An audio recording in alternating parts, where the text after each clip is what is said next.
his coronavirus recovery plan for the UK.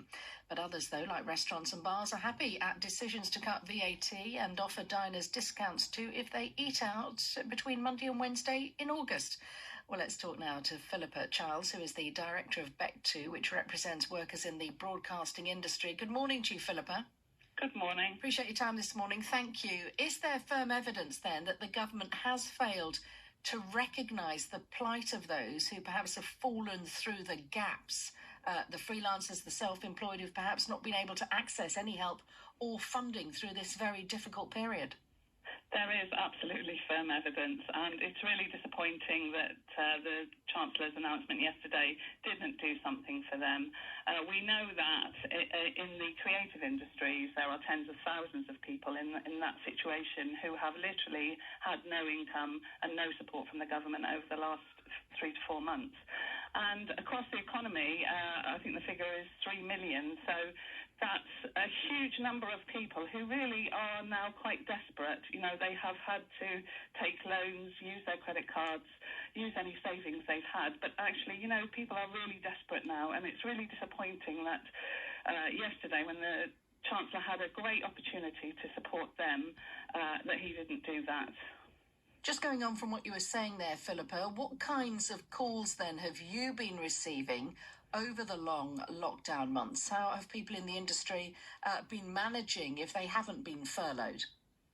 Well, we've had some really desperate calls from people in terrible situations. So we've heard of people having to give up their homes and move back in with their parents. We've heard of people who've had to spend money that they've been saving to get onto the property ladder.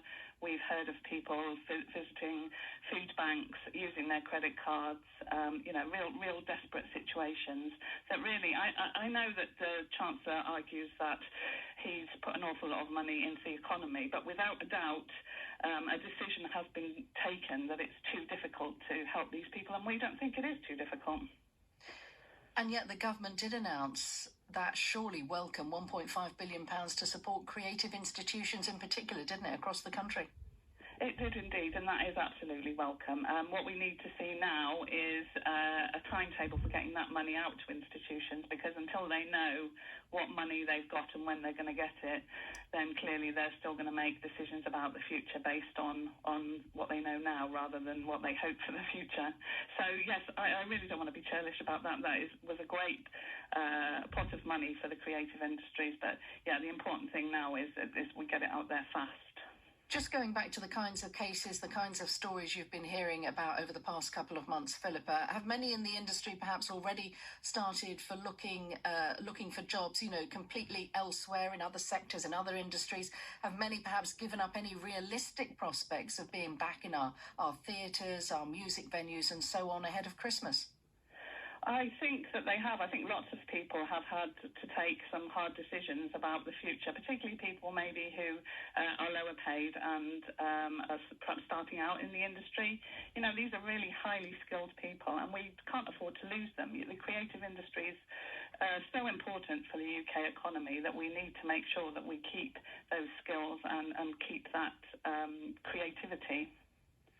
And just finally, will you then be lobbying hard, given what you've been saying to me already so far this morning, for more changes, perhaps to be announced in the autumn statement if the situation's still grave? Yeah, I mean, we've been arguing for the self-employed to be supported throughout, along with lots of other groups, including Excluded UK, who've been doing an absolutely fantastic job. So we'll continue to do that until such time as hopefully the Chancellor will change his mind and do something for them.